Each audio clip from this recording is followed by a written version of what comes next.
Many thanks for choosing us. Let's begin with the Ministry of Local Government and Rural Development that says the upcoming December 17 referendum will take place as scheduled despite increasing calls for its suspension. With just 21 days to the referendum, groups like the National House of Chiefs, the opposition NDC, amongst other groups, are at variance with government's position to introduce partisan politics into local level elections and are campaigning for a no vote. But speaking today on the AM show with Mamavio Uso-Abuaje, Deputy Minister of Local Government Osebunso Amon says until the president pulls the plug on the referendum, it will come on as planned. Until a decision is taken otherwise. We are still campaigning for the referendum. If you go to their districts, there are groups, various groups who are on radio, who are holding town hall meetings, who are doing all their programs. For referendum day, December. Is 20 days enough for us to intensify what we are already doing? It is enough. It is enough, but we shouldn't create the impression that the campaign has been for only the last 3 months. Education and everything has gone on for a long time. And the average person will tell you that at least they've attended meetings and programs at which these issues were brought up. You in the media, maybe is the question that we'll go and find when we get out there on the December 17th. Well, the question that we have not properly understood. No, the question is a legal question, and that is how it should be framed. But as to allowing political parties to sponsor candidates at the district level, it's been said over 2 years now. It's your yes and no that is saying that all that has been said over these 2 years. Now, when you're going to vote, you would have to vote yes to mean that you agree that political parties should be allowed to sponsor candidates at the assembly level. I got the impression. Or no, you don't agree. Is the question in terms of I'm saying yes to the question or I'm saying no to the question that people didn't quite understand? That's why I've broken it down for you.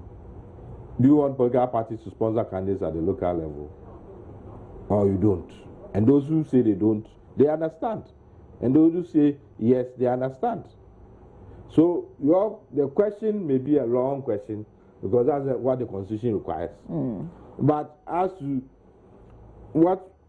to be fair, what probably was confusing people was that whether the referendum was about going to elect MMDCs. Some had that impression. Who caused it? No. Nobody caused it. Because more or less it was a package. And because we had the president, was it last month or 2 months ago, say to the people that you're going out there to vote, for instance. I've read a test. If you read a test as a whole, you can't just pick that small aspect and say, and the president has been one person who has spoken about this more at major functions more than any official. And 99 out of 100, if you understood him very well, you won't say that that thing which has been taken out is the one which is getting Ghanaians confused. No. The minister has also been responding to concerns by some civil society organizations that partisanship in Ghana's local government level will increase corruption. Worst argument I can ever hear from such persons. That's the most unfortunate argument that anybody could make, especially from a political party. If you are a leader of a political party, you are telling me that multi-party is divisive, brings rancor, it brings corruption, it brings everything, so it should not be sent down there. Then what business do you have leading a political party? What business is the same argument that soldiers have made anytime that they take over the country and say that parliament has been dissolved, all these institutions have been abolished, because from the time that we had one party state under Nkrumah, these same arguments were made. So how about the individuals who do not belong to political parties? They have the right to stand as independent. The fact that this limits, but you know how independent candidates have fared, that is where political parties are allowed to take part in an election. That is what our Constitution has made for us. It's a multi-party system. And they recognize the key role of political parties in our democracy and governance. But it also allows those who want to stand as independent to go ahead.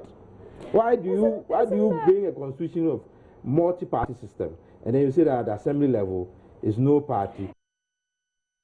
Joining me in the studio is Dr. Nicholas Awotwi, who is Director of the Institute of Local Government Studies, for more on this, especially on the amendment of Article 55.3. Good to see you, Dr. Awotwi. You've been here quite recently, and you were telling us about the findings that showed a certain, that was going a certain trend. We'll talk about that. But there also appears that a lot of people do not really understand what is happening on the ground and what this whole referendum is about. So just let's speak about facts and statistics. Yeah. What does a yes vote mean as well as a no vote? Yeah. Thanks very much, and good afternoon to your viewers and listeners. Yes, what yes vote simply means is that the power that in the Constitution that does not allow political parties to participate or sponsor candidates at the local government level will be taken, will be amended. Okay. So what that means now allow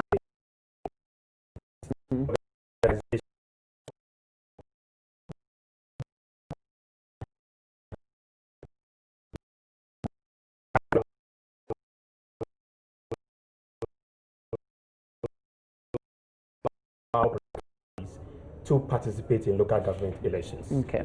And what a vote of yes means that yes, we should allow political parties to organize, to participate, to sponsor, and to channel their ideas at the local level.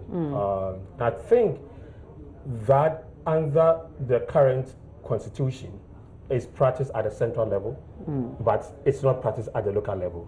Okay. Voting yes says that let's allow political parties to participate at the local level. And that is key to what is in the referendum.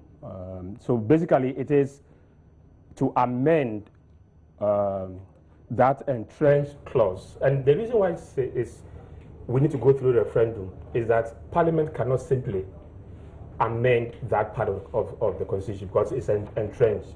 Entrenched means that the power to amend it is given to the people. Okay. And that means 40% of the 16.8 registered voters will have to vote, and that is about 7 million plus. Okay. They have to vote, and out of these 40%, 75% will say yes. Okay. Before we can amend that part of the Constitution. And so that is this referendum is about. The last time you told us about how I think about 13% have not actually decided yet, but more than 70% were gearing towards a yes vote, yes. And then I think about 12% towards a no vote. No vote, yes. But there are those who feel that your research doesn't actually resonate with the reality. Yeah. Well, we did this study between 6th to 11th of November. At that time, the consensus out there, or the understanding out there was that both political parties in Parliament have general understanding or consensus that this is good for the country. And so, yes, and so in the whole country, we were in that, euphoria and understanding that it's a walk in the park, sort of. Then we finished the study the following day when we published our results, which shows that overwhelming majority of Ghanaians are going to vote yes, with a participation rate of about 67%. The following day, NDC made a statement of which they advocated for a no vote. Yeah. And then I think 2 days after, the chiefs also made statements. And that changed the whole discussions. Yeah. And then afterwards, MPP also made statement, and that resulted in people asking themselves, wait a minute, why all of a sudden there's this confusion? Because we thought that there was a consensus and the whole nation was moving towards, for the first time, you have two political parties agreeing on a national agenda. And I think this was made known in many of the meetings that IDEC organized and even in parliament debates showed. And so the understanding and the education, the knowledge that people have, all of a sudden begins, okay, let's pause and interrogate, what does yes vote means? What does no vote means? But I think before then, that understanding wasn't there. And so it was something that the whole nation were moving towards consensus. And then all of a sudden, no, and pops up. And given that NDC is a major political party with substantial, supporters all over. Yeah. If the party takes a stand and their members follow, then virtually we're talking about 40 to 45% of the nation's population have. If they follow their party, then it means that either they're going to vote no or they will not turn up. Yeah. And this will defeat the purpose of it, because you need at least 40% of the population to turn up. So if they follow their party line, then almost half of them are not going to turn up. Or if they turn up, they're going to vote no.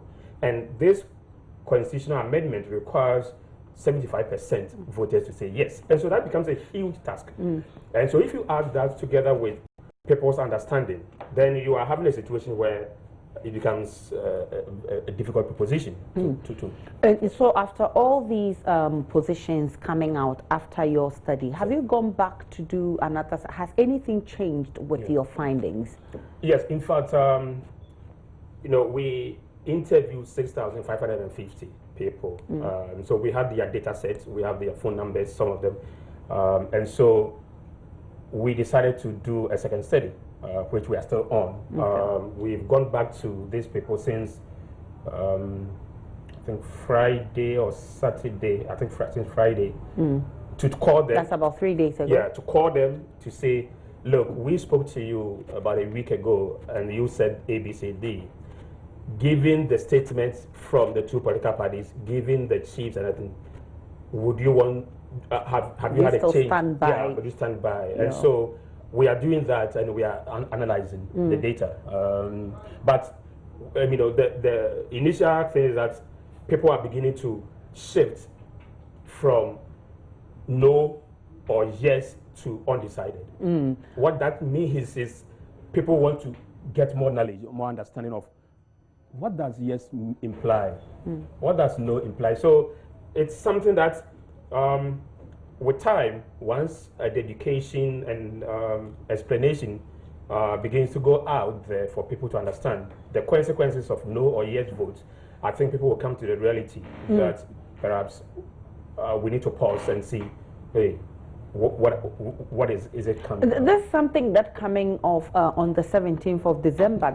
That's about less than 3 weeks to happen, and the Minister of Local Government has insisted that despite all the positions exhibited by the various groups, we're still going as planned. And you're talking about with time and with education, they will get it. How much more time do we have to get these people educated to understand what is happening?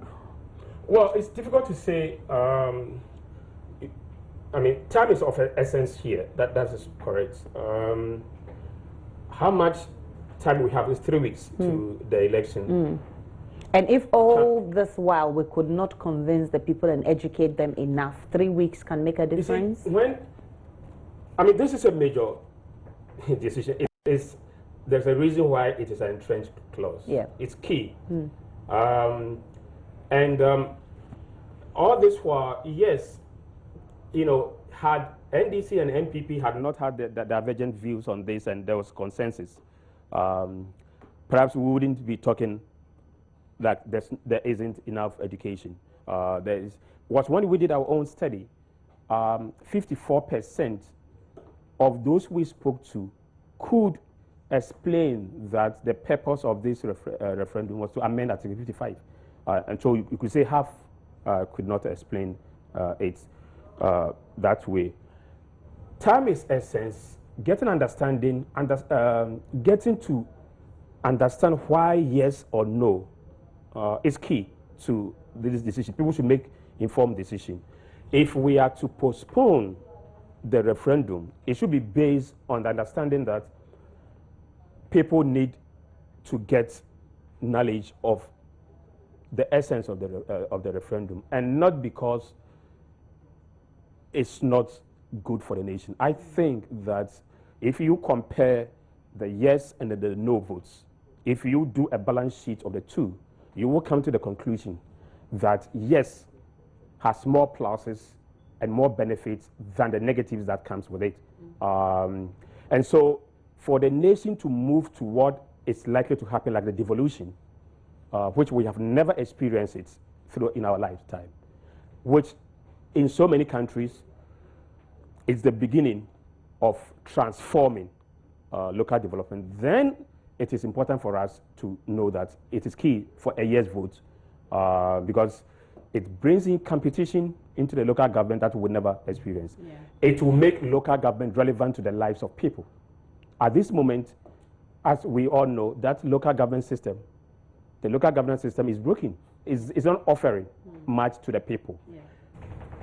Bringing political party into it will be a game changer to the nation. No doubt about that. I am not a politician and I don't speak as a politician. I speak as a researcher. I speak as someone who has understudied this. But the argument has been that even at the national level where politics is rife, people are not really, I mean, it brought about some divisiveness, so they don't want it to get to the local level where, which will deepen this divisiveness at the national level. Yeah, listen, any country that had gone through tension, political conflict, civil war, the first solution to solving tension and conflict in society is devolution. Okay. Everywhere where there had been conflict, the first solution had been devolution. We haven't gone to area of conflict at all. We are nowhere near. Countries like Kenya, Mozambique, Uganda, the Netherlands, Malaysia. I can mention so many. Indonesia, India, Pakistan, Philippines. All these countries that had ethnic divisions and greater minority. The first approach to bringing peace and to bringing or to reducing tension has been devolution. So people who make the argument that this will bring division should come to reality that even in Ghana, in districts where you have the member of parliament from a different political party and the DCE from the ruling government, they work together more than when you have one party being at the member of parliament and being at the district. Why? Because the member of parliament, the DCE is eyeing the member of parliament. The member of parliament thinks this guy he wants to. So there's always conflict. In fact, they work better when you have the divided authority at the district level. More than that's what anecdotal evidence is showing. Once we have this divided authority and a yes vote comes in, what is likely to happen is what we call elite consensus building. Yeah. At this moment, at the local level, once you have political parties participating, you will have NDC and MPP at the local level. They must learn to work together. Yeah, they must learn to work together. So they will learn that vocation. They will learn tolerance at the local level before they even begin to upstairs. At this moment, many of these members of parliament, we see them on television arguing as if they are fighting. They come on radio and television and they speak as if they are fighting. Have not experienced that level at the local level. Once we introduce multi-party system with different political parties, they will learn to work together. At the end of the day, when there's sanitation problem or public health concern at the community level, or when we have potholes, it's not about NDC passing through the pothole and the MPP. There's all of them passing. They will begin to work together. How can we arrive at a consensus in a way that will promote development? So we must always look at the positive side of it. Of course, we all understand the negativities in multi-party systems at the central level. And I think at this moment, Ghanaians are venting their anger and disappointment with the way politics has been, politics has evolved at the center. And so they are putting their frustration on that and saying, stop it at the local level. We don't want it at the local level. Then the question is, what vehicle would deliver a competitive system at the local level? there isn't, in a multi-party democratic system, there isn't any tested method of bringing sustainable policy change that is apolitical. Let me give you a typical example. If Parliament amends Article 2431, which strips the president of his power to appoint, we'll be left with, okay, let's go and elect DCs and municipal chief executives. A political system. Yeah. Okay. That is, will be chaotic in the first place. How? What is the vehicle? So remember, there's going to be powers and resources now at the local level. So interest will be very high. Everybody will want to get participate and get a bite of being a mayor. Okay. Without a structure that will define who is the best candidate to be, you will have 20, 30, 40. Everybody who says I'm capable will go. And so likely we'll have a ballot paper that has about 20 or 30. By the time you find out who you want, I mean, I can see how that will be organized. Second, once we elect these people, that is the beginning of the issues to deal with. The money. At this moment, we are talking about close to 90% of the national resources are in the hands of the central government politicians. Okay? Local government needs fiscal decentralization to happen. For this to happen, you need policy changes. You need laws in Parliament that will support chief executives and mayors. Who is going to propose that to them in Parliament? You need members of Parliament. Political parties are in Parliament. So if you elect them apolitical, who is going to support the changes that are needed to let these DCEs work? But how about the argument that these people will not be taking instructions from the party? For instance, this week we've seen a member of Parliament voicing out what he wants to do. He supports the yes vote, and he was whipped by his party. How about these people, DCEs, being neutral, not belonging to any party, and doing what they think is good for their communities without getting instructions from above and, you know, being intervened or interfered or influenced by their political parties? You know, you see, at this moment, we have only one party local government system. You know that? Because it's a ruling party that determines almost a lot of the things. Isn't that why people want the district, elections to be neutral? But we said it is apolitical. We said it's apolitical. Yeah. I've been talking to DCs. It says, some of them say, oh, our hands are tied because we don't agree to this. But if I complain, I'll be in my office. A contractor comes, says, I've been given this concession, I've been given this road to make it. He has no idea. What difference? No, let me finish. He's afraid, the DC is afraid to complain, because if he complains, the following day he's fired by the president. Because he was appointed by the president. Great. Once people elect the DC, the power is in the hands of the people. But that's not what the NDC, for instance, is contesting. You see, their problem is with the referendum, not the election of the MMDC. You see, I'm linking because you asked the question that they will be shipped to line from the political parties. And I'm telling you that we may see DCs who say, I am doing the work at the local level. That is what matters. Even when you have national manifesto of a party, it will be translated into local reality. And some of this truth translation is a local reality that counts. And at this moment, I have seen some DCs.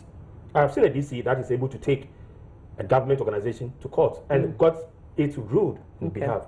When you have political parties in control, let's say Ayawaso, Ayawaso West, or Gan South, or Gan North, or Gan Central, it's in the hands of, let's say, NDC. You have an MPP government in power. Who would they control? Would the minister control the DCE that is in NDC, say, use this money for this? That will not happen.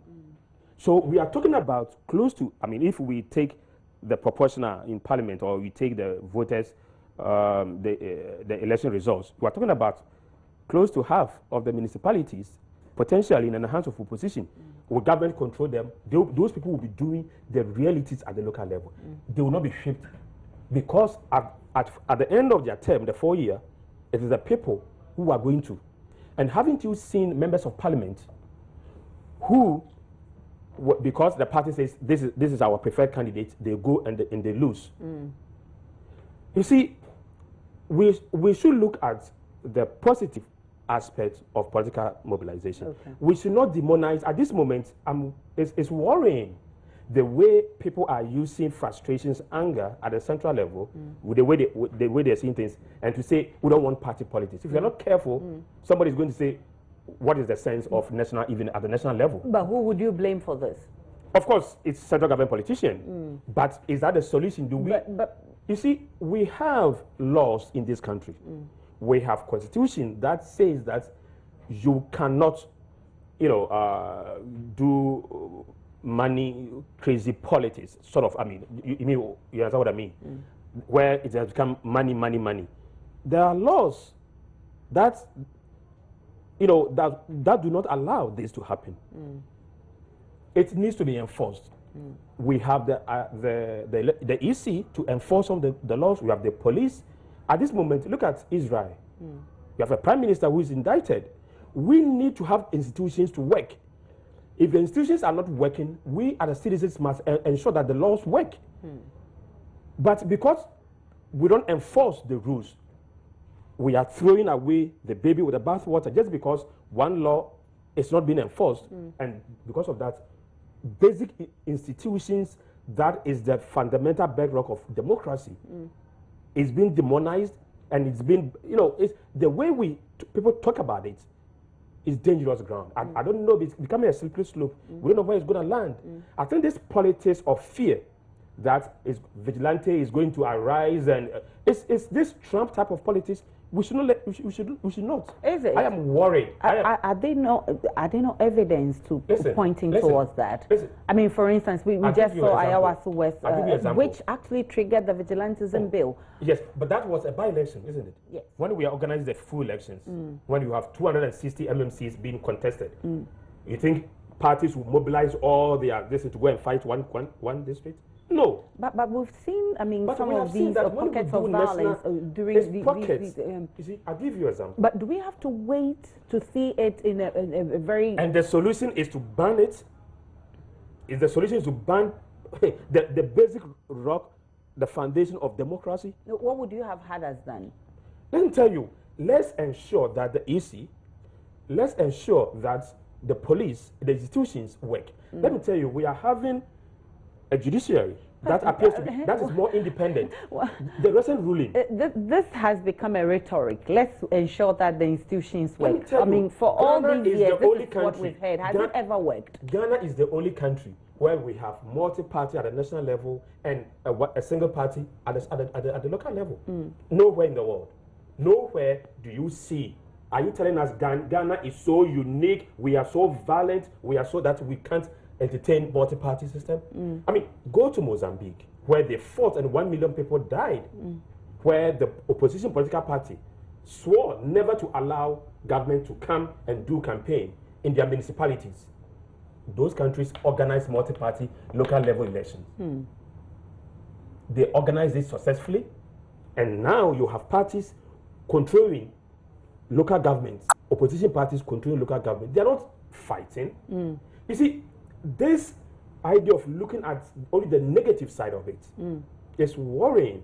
Let's be positive. Of course, I'm aware that, multi-party, all of these divisions that are coming. This is why initially we thought that, there's for once consensus, emerging, that NDC and NPP were all, having a focus that this is the national agenda, and we have been talking about this since 1957. Okay. We have never had opportunity to discuss devolution. Okay. And let me explain. Maybe let me take my time to explain what is about to happen if that yes votes. You see, since 1957, we've practiced a type of decentralization that gives more responsibilities to local government, but less resources and power. Yep. The central government politicians and bureaucrats have always held power and resources at the center, and we'll be happy to see local government politicians and bureaucrats coming to them to beg for resources, coming to beg so that they see themselves, they are controlling. And that is why we practice deconcentration all these years. And in 1988, attempt was made to practice devolution. Yeah. But we managed to craft it in a way that will make it apolitical. Why? Because under the PNDC law 207, we were under military regime. And so we couldn't have practiced multi-party democracy at the local level. Yeah. Once we moved to 1992, the whole of 207 was just lifted and put in the constitution. Yeah? And we were asked to either vote yes or no. That is on 28 April 1992, to either vote yes or no. So Ghanaians at that time thought if we voted no, that would have meant keeping the military regime there. So a yes vote, although we didn't like many of the aspects of the constitution, we thought voting yes will give us opportunity to change as we move on. And we've been changing the aspect of constitution. So we voted for yes. Now we have reached a critical part where we have used all this approach. The apolitical system is not delivery. We all know that if you walk to our districts, people have lost interest. In Accra, people have lost interest in local governments. How do you bring that enthusiasm and back to local government so that people will feel local government matters to them? After all, every development is local. But what makes you think that the politicians coming in is what will make the local government elections stronger? Yes. Because people, the argument also that I've heard is because people really don't even understand what will happen after the elections. What kind of power will they be wielding? Exactly. What can they do and what can they not do? All of these people do not understand. So it means that there are a lot of issues to be trashed before we can have this thing go on. All of these are hanging. We have 3 weeks to go in. And you slap us with the fact that just go and vote yes, and that is what will resolve all our issues. In fact, I'm not, I'll be the last person to say just go and vote yes, because anybody who is going to vote yes or no must have the reason for doing this. At this moment, the no argument is all about we don't like multi-party system. We don't bring you out. The other argument is what I brought to bear right now, that they don't even understand what will happen after the election. So this is what is likely to happen. If we vote yes, Article 55 is amended, and that will trigger all sort of consequential amendments to many of the laws, including the 2431. Which strips the president of that. Appointing them. Because once you change 243 and you say let political parties come and participate in the local level election. Local level elections are about what? About the election of DCs, election of unit committee members, election of assemblymen. So it goes to change that. Yeah. If you change 2431, the rest will not be affected. Good. So once we change it and political parties come to power, now this is where the game changer is going to come. There will arise association of local government authorities. This is exactly what happened. And I'm giving an experience of Latin America, how they did change the whole thing and make local government powerful as a result of devolution or political decentralization that took place there. Okay. So there will be association of mayors who, after all these years that they have been controlled by the center, and have now become powerful. Because they are power, they have now power. If they criticize, the center cannot easily deal with them. What will happen is that the central government will need to negotiate with this local government mayors, association of mayors. It becomes very powerful. Fiscal decentralization, which had always been the center's weapon, would now have to play. Now it will come into play, negotiation. So once local government politicians and bureaucrats at the local level, they have the power, the next thing they're going to ask for is resources, because the center will need local government before they can be successful, or before they can even win election. So once local government politicians have power and resources, now is where they begin to implement programs that will make them relevant at the local level. At this moment, if they don't have the power, they don't have the resources, we may elect them apolitical and nothing will change. But in as much as you talk of all these goodies that come with this year's vote, there are those who also feel that, look, the time is not right. It may be a right thing for us as a country, but the time is not right. You've heard Kweku Bako say that we should defer. And we've heard the Minister for Regional Reorganization calling for the president to withdraw it. I will take you to the argument of the lawyers who are saying the president cannot even, once he has triggered, it will be difficult for him to withdraw and all of that. But first, what's your stance on this? Should we defer? Should we withdraw? In fact, I have. When it comes to legal things, perhaps I become like Kweku Bako, who used to say, I don't have legal background in all of these. Okay. And so whether the but from where you sit, you know how the provisions for the local government, I know, you know exactly how they work and function. Once it's triggered, I don't know whether the president doesn't have the power to call it back, or I don't know that one. Great. But if the president, I mean, going back to what Damboche, I listened to Damboche, I think he was talking out of anger and frustration, because he said the president wants to give power, and because of that, power back to the people. Because of that, people are taking advantage to insult the president. If that's the case, he will advise the president to just cancel the whole thing. Really? But that was out of frustration, out of anger, because that was something that we thought, we are moving towards a consensus, and all of a sudden, it is becoming political. The very thing that we don't want it to happen, where the whole thing is divided along political lines, is what is happening.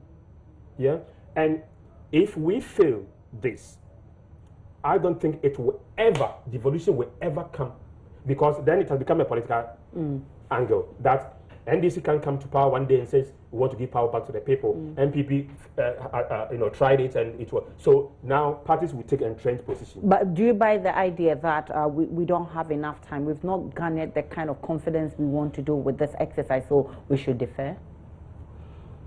It's a difficult question. We are doing a study now.